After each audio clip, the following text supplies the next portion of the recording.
On today's show, the San Diego Padres have been, treading water and whatnot, but now comes a real test as they face off against the Los Angeles Dodgers. And for the special occasion, I am going to be talking with my good friend of Locked On Dodgers. It's been a while, Jeff Snider. Let's get into it.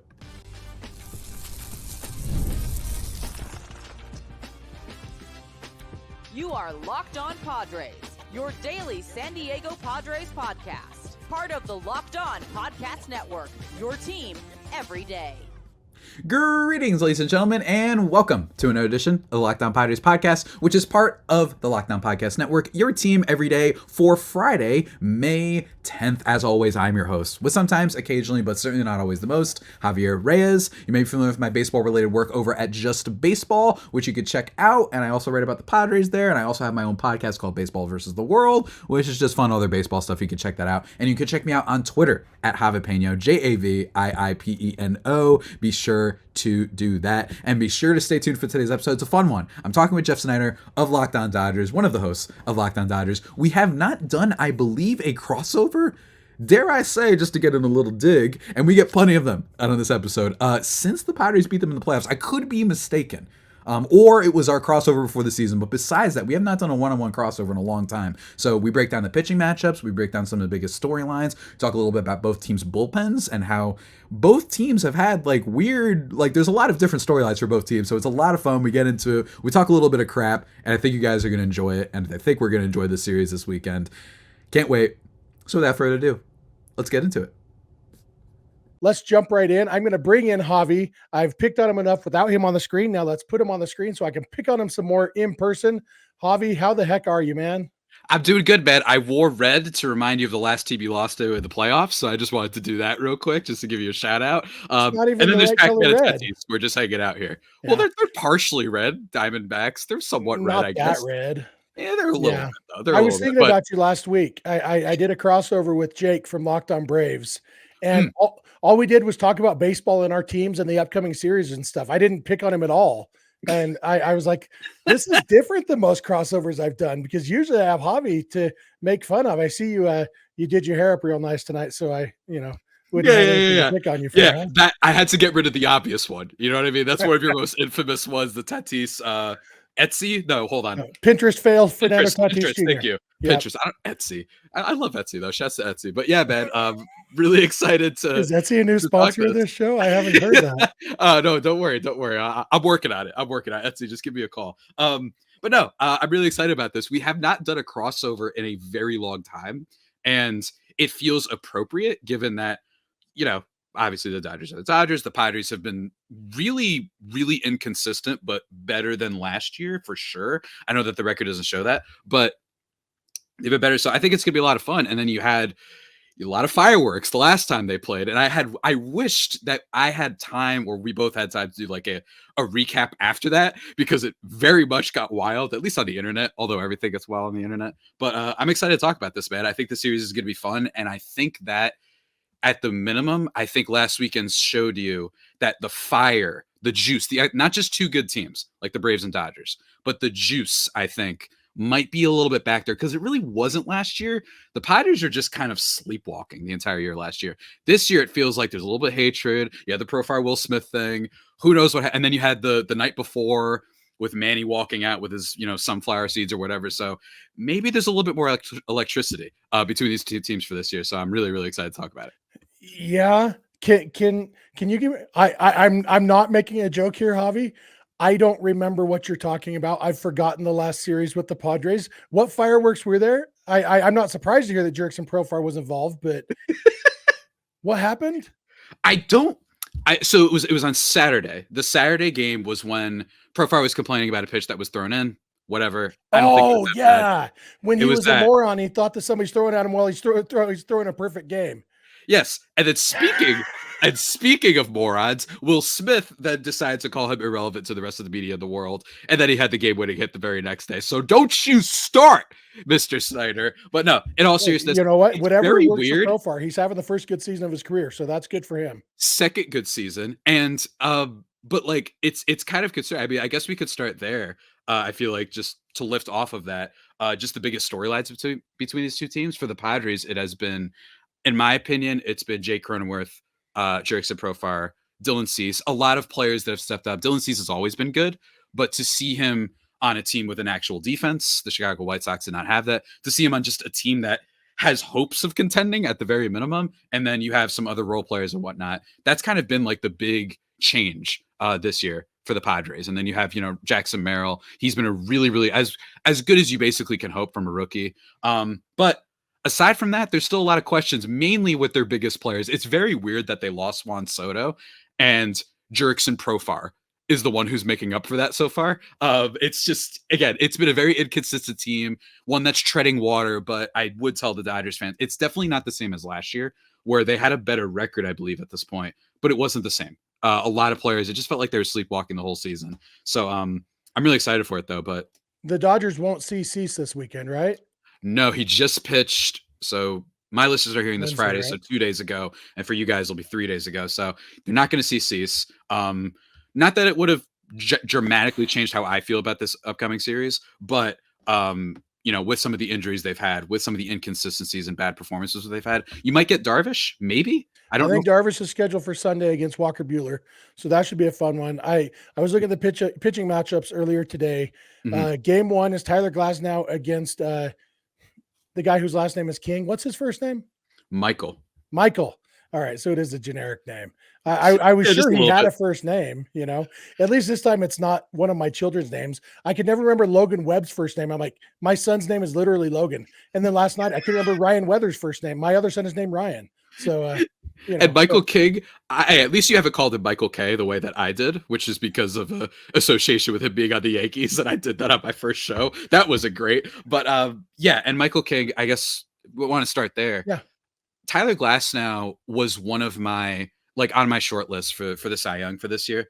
I just think that he's one of those guys where I think the only concern with him is health. And he's been good. And also concerns with health, but he's so young and it's not like he's been in the league long enough for me to call him injury prone. I think you need to be in the league for a while and get hurt multiple times because Manny Machado once upon a time was called injury prone, believe it or not, early in his career with Baltimore. So I don't know about that, but man, this first game, it might go quite literally the exact same way that it went the last time Michael King pitched against the Dodgers. Just from my perspective, Michael King's stuff can be really good at times. You might see a couple strikeouts where he will make some of the best players in the Dodgers lineup look bad. But the problem is that he's given up some of the most home runs in all of baseball. The hard contact is there. Yes, you can look at Baseball Savant after, and you will see a lot of whiffs on the changeup especially, but he's been really struggling with being consistent. There have been games against the Brewers, 7 2/3, 10 Ks, 1 hit. And then right after that, I believe, was the Dodgers series. And it wasn't just that he got, hit and gave up runs, but he was giving up home runs to Teoscar Hernandez, to Shohei Ohtani. And if not for some really heroic performances by the Padres offense, which has been basically the saving grace of this team this year, the Padres get killed in that game and that series. So Michael King, it's clearly an advantage for the Dodgers, unless Michael King figures it out, which as of right now, not great, man. Not great. So I'm really not confident about him. Wouldn't be surprising to me if he even ends up in the bullpen by the end of the season. So we'll have to see how that transpires. I like the sound of that. Yeah, that game, the Dodgers have Tyler Glasnow going, who, like you said, health is the only real issue with him over the years. And even this year in a microcosm, his only bad game was when he was sick. And, at the time it was like, okay, is that just an excuse? But no, his 3 starts since then or whatever have all been dominant. It's literally, you look and that start is very much a blip on his record this year. So yeah, when he's healthy, he is so good. And I think it'll be fun because, there's a lot of power versus power, seeing him going up against Tatis and Machado, that obviously Glasnow has a dominant fastball. He also has some good off-speed stuff. And so I'm going to be interested mostly to see how he approaches those two guys, to see, because both of those guys have some holes. If you get them expecting a fastball and you throw them an off-speed pitch just off the plate, you got a chance for some swing and miss there. But you also, both of those guys can hit the ball out of the ballpark, and both of them seem to really enjoy doing that against the Dodgers. And so yeah, I do think those two guys, especially, and Profar, those 3 guys come in extra fired up to face the Dodgers. Yeah, I think that both teams are going to be really fired up for the series. And what's interesting, though, is it's been a while, but Jake Cronenworth is the other one. Jake Cronenworth has been really key for this team. They slotted him third in the order, and heading into the season after coming off a really down year, especially, and that's a whole nother thing about moving him to first base, but he's back. He is now engaged. So like he's got that power going for him. Maybe I'm still waiting on the dad power to kick in for Manny Machado. That has not kicked in whatsoever. I believe he's got a 74 WRC plus over his last 10 games. So no, it has not happened, but it's Cronenworth. Tatis, just to get on him really quickly, he's been good, and the numbers don't, the raw numbers, I should say, don't accurately reflect him enough. Weighted on base versus expected weighted on base, all the hard hit stuff. We're waiting for the nuke, like I'm back to being an MVP contender game. I don't know when it's going to happen. It might not even happen this weekend at all, but Tatis is still to be feared, despite the fact that his numbers aren't the MVP level, because it does seem like he's beginning a little bit unlucky. If you look at some of the other players that are, I think he's 16th at expected weighted on base right now. Everyone else who's above him has like batting 280, 360 on base, slugging. So it's going to happen at some point. And then Jake Cronenworth's been awesome, but Machado, I don't know, man. I don't know. I'm optimistic about him. The real bad one in the Padres lineup is the second baseman of theirs right now, that I would prefer not to talk about. So let's just pretend it doesn't happen. Let's move on to the next game, man. Why don't we take a break first? We will come back in a second. We're going to talk about, the other two games in this series. But first, Javi's going to read you an ad. So here it goes. That's right. That's right, folks. I got to do an ad read for you. And we are going to be talking today about a brand new sponsor. It is Stitch Fix. And no, I'm not talking about my boy, though. The lovely blue alien from the the Disney movie. I love him very much. But Stitch Fix is here to fix your fits. And that's very important. I am currently rocking this like Crash Bandicoot as the Flash shirt. Don't worry. It's cool. I know you all are very jealous right now, especially if you're watching on video, but Stitch Fix has you covered no matter what your style, size, or budget is. They do it all for you. It's kind of like they got a telekinesis thing going. Is it telekinesis when you can read minds? I think it is, where they just kind of know what you want, and they've got plenty of options. They've got professional stylists to give you all the right pieces and everything that'll fit you on the right point. And if you don't love it, guess what? You just send it back. Don't worry about that. They cover you on the shipping. Isn't that awesome? It's fantastic. You hate that the most. And I had that happen like 2 months ago, and I was like, this shirt is awesome, but now I have to pay to return it. Nobody wants to do that. So check that out with Stitch Fix. Style that makes you feel as good as you look. Get started today at stitchfix.com/MLB. Not Locked On MLB. That's usually the code we use on this network, but it's stitchfix.com/MLB, and you get $20 off your first fix. It wasn't my best work, but that's stitchfix.com/MLB for $20 off, guys. Must redeem within 7 days of signing up, but go check it out. You won't regret it. And we're back. First of all, Javi, telekinesis, I believe, is the ability to move things with your mind. Things, right? That is not a power that Stitch Fix has. Just disclaimer. If you get Stitch Fix expecting to be able to move things with your mind, you will be disappointed, and it will be Javi's fault. But thank you all for being with us. This is Friday's episode. It's probably Friday morning if you're watching this on Locked On Padres, or listening probably Friday afternoon shortly before the series starts for Locked On Dodgers listeners. But we are excited to have you here. Be sure to check out Locked On Sports Today and Locked On Sports Los Angeles over on YouTube, 24/7 streaming channels over from the Locked On Podcast Network. You can also catch every pitch of every Dodger game or Padre game on SiriusXM or the SXM app. Just search for Dodgers or Padres as applicable. Search for either one this weekend because they're playing each other, and that's why we are talking to each other. So there was something I was going to bring up at the end of that last segment, and I can't remember right now, but I'm sure it'll come back to me. Bogarts, maybe? No, Fernando Tatis, actually. You Okay. mentioned that you think he's going to return to his MVP form. I was noticing today, I saw the betting odds for National League MVP, and I noticed that Tatis and Acuna are both in the top 5, despite the fact that neither of them are having great seasons yet. So it seems like at least the Vegas odds still believe that both of those guys are going to break out. And we saw Acuna, he had his best series of the season last weekend against the Dodgers, hit a home run and had, quite a few hits. So like I said, we know that Tatis likes playing the Dodgers, and so he would love nothing more than to break out against them. The second game of the series will be it's Matt Waldron. Matt Waldron. I've called him Michael Waldron before, who is a writer for Marvel. So don't worry, Okay. I made a mistake too. And then James Paxton for your Dodgers. Jeff, I feel like this is a little bit similar, although Matt Waldron has been weird. Matt Waldron, yes, he has a 5.62 ERA. He had a really bad start last week against the Diamondbacks. The Padres got absolutely killed. It was like 11-3 or so, I think, final score. Gave up 8 in 3 innings. So the ERA is a little bit bloated. He's, before that start, has kind of been what you want out of a 5 when you're just waiting for some of your farm system guys. For the Padres, that's Robbie Snelling, Adam Mazer, Dylan Lesko, a bunch of those guys, kind of waiting for them to come up. He throws a very interesting knuckleball that, when it's on, will genuinely be like a sight to behold. It could fool any hitter in the league. The problem is I never know when it's going to be on. And frankly, I don't even know if he knows whenever it's going to be on. And that's what happened last week, where it was at the point where Diamondbacks hitters were like giving. Like, I remember it was a 3-0 count to one guy. He's like, I'm ready to take the strike here. And he still threw it outside. So Waldron might get beat up pretty badly in this game. And I don't think he'll have the same flash potential that someone like Michael King might have. And then James Paxton is still around and kicking, man. You know what I mean? He's still around and kicking. Shouts to Scott Boras with that 6-pack quote or whatever that he had over free agency a couple of weeks ago. I forgot what it is, but everyone just look up 6-pack James Paxton or something like that. And with him, he's also similar to Glasnow. It feels like he's just been, it's all health with him.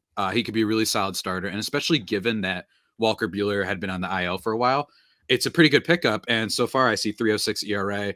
He's walked more batters than he struck out. But slide your eyes over to the FIP column, and that tells you the whole story of James Paxton's season. The ERA is 3.06. The FIP is 5.48 because he is not afraid to walk a dude. His first start of the year, he walked 5 guys. And I said on Locked On Dodgers, well, the good news is he's not going to walk 5 batters every time. And while that was technically true, he hasn't walked 5 batters every time because sometimes he walks 8. Now he's had 2 games of 5 walks and he's had a game of 8 walks. His walks per game, 5, 1, 8, 3, 5, 2. And unsurprisingly, the 1 and 2 games were really good games. And the 5 and the 8 and the 5 were not. And that's the whole story of James Paxton's season so far when he throws strikes. Because the problem is when you're walking guys, it's not just the walks. It's also the fact that you're always in a hitter's count, which means you're always throwing hitters pitches just to get back in the count. So, I mean, if Paxton gets behind Manny Machado 3-0 or 3-1, Machado's going to hit a home run off him, you know, if he can get one in the strike zone too. Like, that is the best way for a guy like Machado or Tatis to break out. It's the best way for a guy like Profar to stay hot, or Bogarts to break out, is to have a left-handed pitcher who can't throw the ball where he wants to. And so Saturday's game concerns me a lot. I figure I talked about this last week and I was talking to Jake from the Braves. Like, going into that series, the Tyler Glasnow game felt like a win for the Dodgers, and the Max Fried versus, I can't remember who he went against, that felt like a win for the Braves. So I was like, okay, that the Friday game is going to be the most important because that's the one that's going to determine who wins the series. Turned out the Dodgers won all 3 of them, which is the way I like it. But in this one, it's this Matt Waldron against James Paxton game that I feel like this is the most important game because it could go either way, because both of these pitchers could easily implode, and both of these offenses are more than capable of making a pitcher implode. Yeah, absolutely. And Paxton, like, with the 3.06 ERA, like, he's got, I don't use WAR personally for pitchers, but he is in the negative. It seems like he's one of those guys, it's going to happen at some point, unless he starts throwing more strikes consistently. It's not a guarantee he's going to be like this full way, but eventually, if you're doing it with this, someone is going to get absolutely torched. And that's kind of what happened with Michael King a little bit. He had the game where he gave up no runs and walked 7. Right. So the Padres do like relate to it on a little bit of a smaller level. And Paxton does earn the injury prone tab, unlike I think Glasnow, for the reasons I explained in the first one. So yeah, this one might be fun. Saturday Night Fever. Like, I don't know if we just get a lot of offense in this one, if it gets as fireworky as last time they played. I don't know. We'll have to see. But it's really interesting. I am wondering though, because if, let's just hypothetically talk about if both of these stars get killed, how has the Dodgers bullpen been this year? I was just about to ask you how the Padres bullpen is. Precious.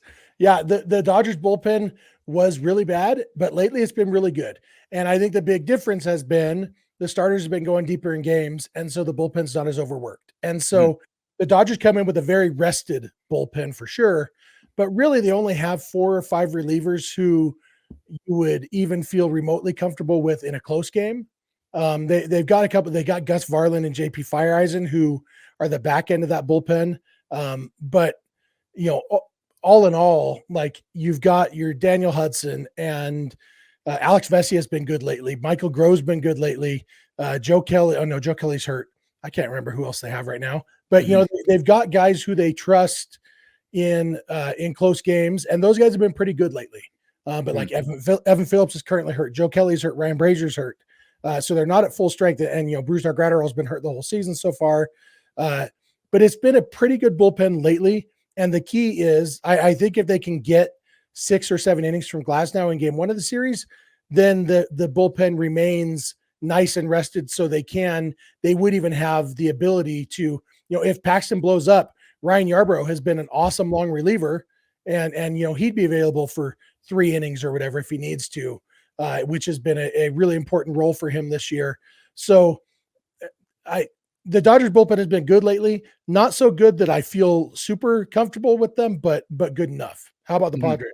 The Padres, a little bit of a similar vibe, except it's a little bit of the opposite. So instead of being better lately, they've been a little bit worse lately. So Enel De Los Santos and Yuki Matsui have been these guys who've been really great setup players. Matsui, I think, showed that like he was going to regress a little bit. He was walking more batters than striking out. That's usually like lesson number 1 for when you're going to regress. But his split finger fastball is just unbelievable. The problem is how much does he trust his fastball, and especially against these Dodger hitters, that is going to be a huge test. But the splitter, I think opponents are hitting like 120 against it, maybe even below 100. So that thing is legit. It is crazy. And you might see it this weekend in action. And then Enel De Los Santos has been like a really underrated, solid reliever for the Padres, who they got in the trade with the Cleveland Guardians for Scott Barlow. Save some money there. And he's been better than Barlow this year. So that's been a rare, small, like under the radar, like move from general manager AJ Preller that's worked out. And then it gets a little bit more shaky, but not bad necessarily. You might remember a couple times when you faced off against Adrian Morejon potentially from the Padres. He has converted to a reliever, and it's really early and still, and he did get hit in his I think 3 appearances ago, but his stuff, plus if you like looking at those metrics, just raw data on like individual pitches, has skyrocketed for Morejon, which is making me wonder, this might be legit. It's still early to say, but he's looked really, really, really sharp for the Padres. This might be, for Padres fans, when they had Drew Pomeranz as a starter, went to the Red Sox, converted to reliever, and then he was great. Came back to the Padres, was great until he got hurt. That might be what's happening here. And Morejon's always had a really good fastball. Like, he throws hard. So it's not shocking, but it's something to keep an eye on. And then one of their prospects, Jeremiah Estrada, throws absolute heat. And he's a guy that I think will be good, but in high leverage. Young player. Last weekend also struggled. I'm sorry, not last weekend, last series against the Cubs. The bases loaded. They had to bring in Robert Suarez. So, Estrada is another one to look out for. But I do think the Padres bullpen is much, much better than last year, despite a little bit of regression of late. And then Robert Suarez has been one of the better closers in all of baseball, at least to start. And his pitch mix is basically fastball, faster fastball, fastest fastball, and really, really fast fastball. That's it. Is he not throwing the changeup anymore? Didn't he have a good changeup? I think he did, but he seems to be a lot more aggressive. And I think it's because last year he started off the season hurt, and he ended up, spending a lot of time, I think more than they expected, on the IL. He does throw his sinker and he does throw his changeup. Don't get me wrong, but he really likes challenging hitters. Batters are hitting 100 against his fastball. Like, it's just been really hard for them. That's been his go-to pitch. And his changeup needs a little bit of work, but it can give up a lot of hard contact. I think that's where a lot of his hard contact comes from. But the whiffs on the fastball, man, that thing is, he just challenges everybody. Now, it is the Dodgers lineup. I'm going to be very curious to see if he has to be a little bit more strategic, I think, instead of just being like, hey, Mookie Betts and Shohei Ohtani, try and hit this. It wouldn't be my go-to approach, is how I'll put it. Well, all right. We got one more game to talk about. So we will take one last break, and then we'll come back. We will talk about game 3, which is Walker Buehler against Yu Darvish. Should be a lot of fun. So please stay locked on with us.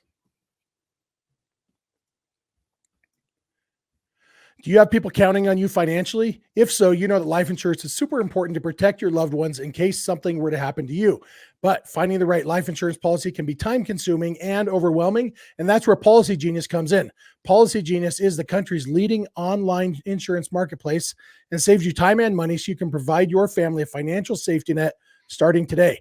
Policy Genius helps you compare your options to top companies, and their team of licensed experts is on hand to help you talk through it. Back when I got my first life insurance policy, it was because my wife's cousin showed up at our house pretending he just wanted to visit us, and they pressured us into buying a life insurance policy from him. Years later, we wised up and we met with an expert, and we actually got the advice we needed and got a much better policy that met our needs better.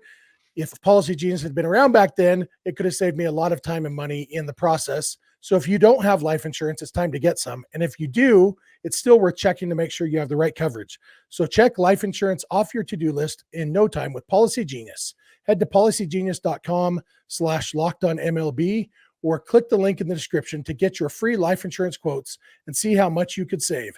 That's policygenius.com/lockedonmlb.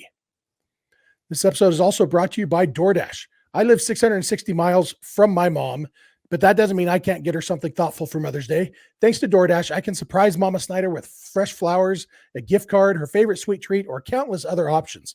And you can do the same for your mother, whether you live around the corner or across the country. And because you listen to Locked On Dodgers and or Locked On Padres, you can even save money when you do it with DoorDash. Just use code LOCKEDONMLB to get 50% off your next order up to $15 when you spend at least $15 on your next flower, convenience, grocery, or retail order on DoorDash. And with the DoorDash Dash Pass membership, you'll save with the $0 delivery fee and reduced service fees on eligible orders from Dash Pass merchants. Other fees, including service fee apply, and terms apply. I've had a Dash Pass membership for over 4 years, and I've saved a ton of money on delivery and service fees. It has literally paid for itself in my case. So again, use promo code LOCKEDONMLB to get 50% off up to $15 on your next DoorDash order of at least $15. That's promo code LOCKEDONMLB. Order using DoorDash today. Terms apply. Hey, we're back. One last segment. I'm with Javi. I'm Jeff Snider from Locked On Dodgers. That's Javi Reyes from Locked On Padres. Both of us coming to you 5 days a week, talking about our favorite teams. And those two teams clash this weekend. We've covered the first 2 games. It kind of works out nice. 3-game series, 3 segments in a podcast. Bing, bang, boom, as they say in show business. Is that a show business term? Sure. I think they say, but no, bada bing is like from only like a specific movies. I don't know. They say like lights, camera, action, stuff like Booyah. that. Right? Booyah, Cyborg from Baba DC Comics, Booey. maybe. Baba Booey is just cool, frankly. Yeah. We could spend this whole segment talking about stuff, but we've got a game to talk about.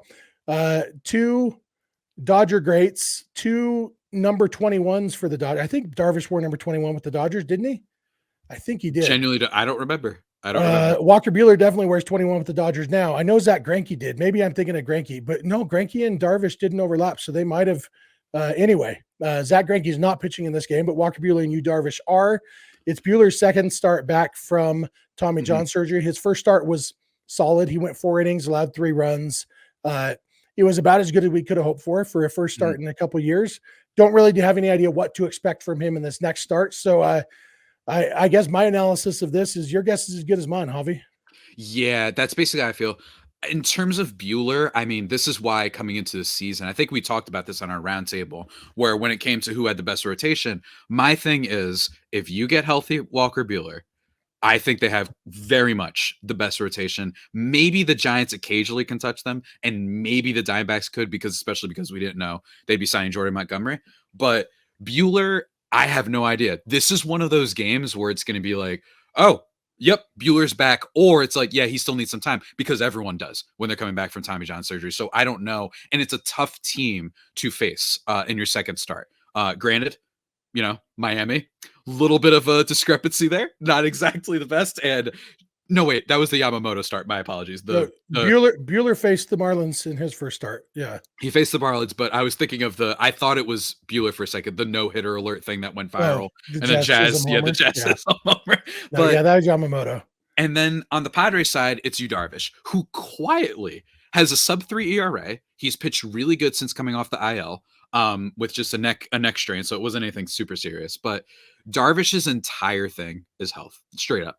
And it's not always availability health in the sense that it's like, oh, well, he's pitching. That means he must be healthy. No, 2021, he had a back issue. And that's why you can see when you saw in 2021, they fell off like the entire rest of the team, that Darvish had a back issue and he was much worse in the second half. 2022, healthy the full way, all-star, one of the better pitchers in National League. Last year hurt again, same sort of issue. And this year, a little bit shaky, but he can still ratchet it up, man. He still throws 27 different pitches. He can still get some strikeouts. He can still give up a lot of hard contact, but because of the strikeouts, he can make up for it. But Darvish has been a little bit on a roll lately.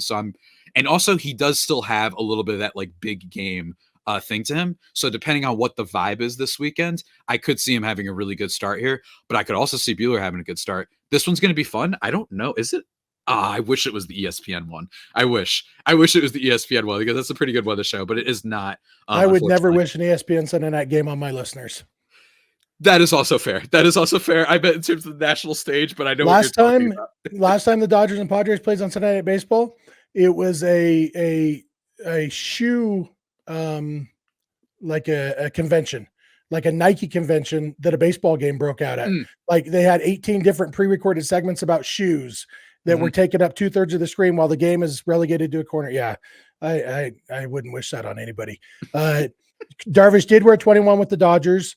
Interestingly, so Yu Darvish has pitched 6 full seasons and 2 partial seasons in the National League. So 8 seasons in the National League. Guess which one of those years he actually made an all-star team, Javi? Huh. Did he make it with the Cubs? No, 2021. The bad season. That was his. Okay. I thought that you was were the saying only time he's made the all-star team in the National League was his bad season with the Padres in 2021. So I actually forgot about it. Wasn't he the starter? I think he was like the starter. He might have been because I think Scherzer got hurt that year. So he could have pitched or whoever was supposed to be the number one, I think got hurt. Maybe DeGrom? I don't know. He might have been the all-star starter, but whatever. No, in fact, he didn't even pitch in the game. He made the team, but didn't pitch in the game, according to the box score I'm looking at right now. Maybe that adds to the whole thing that he got hurt. I don't know, but 2021 was so long ago. You know what I mean? It really was, you know, and I understand why you would want to forget that season. But, you know, we all have things we want to forget when it comes to our favorite baseball teams. All in all, so I think you and I agree probably that the Dodgers have the edge on Friday and probably that the Padres have the edge on Sunday, although maybe a little bit closer. I do think the gap between Yu Darvish and Walker Buehler is smaller than the gap between Tyler Glasnow and Michael King. So it's going to come down to Saturday's game to be the tiebreaker. What do you think, Javi? Who's winning this series? I'm going to give this to the Dodgers, and that's not me doing a reverse jinx. I know that that's what all my listeners are. That's what they're going to think. I think the Dodgers are on a little bit of a roll, and the Padres took the last one. So, you know what I mean? I'm just going by law of averages here, basically. I think that's how it'll go.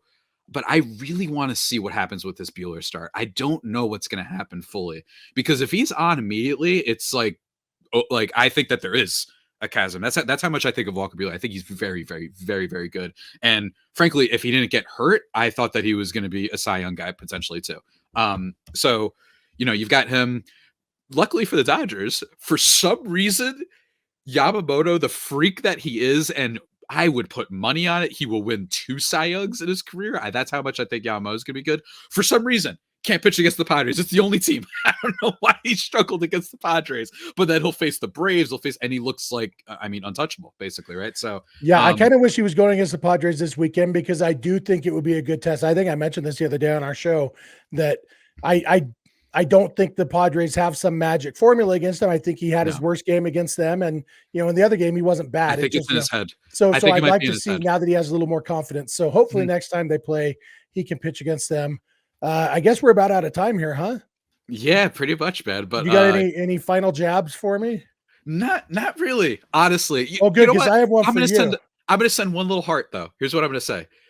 The Teoscar Hernandez Shohei Ohtani thing is really adorable, and I've really enjoyed it. I read some of the stories, the whole he teaches him Spanish and then like all that stuff. I think that's so cute, and I like Teoscar Hernandez as someone who is also Latino. Obviously, I talk about that enough on Twitter for people who follow me. But I was a friend of mine was at one of the Yankee games when they made some questionable comments at him, and then he hit a home run. So I've got some love for Teoscar Hernandez, and I hope he does well. Nice. Just hopefully not this series. That'd be great. Well, my heart is not so much a heart. I noticed today the Rockies have played 11 different teams this year, and the only one they don't have a losing record against is the Padres. So that's what I have for you, homie. 4 years or 3 years. Last year was the first time in the last that the Padres had a winning record. Before that, they were 8-11, and I believe 7-12 those past years. So I don't know what it is, and it's not like they have like one batter killing them. I don't know what it is, but Padres baseball. That's all I can say. All right. Well, that's going to do it for us. Thank you all for being with us. I'm on Twitter at Snydog. He's on Twitter at Javi Peño. Enjoy the series. We'll probably do this again next time. We're coming up against each other. We've got a couple more series left this season. So check out Locked On Dodgers and Locked On Padres every weekday morning, and we will talk to you later.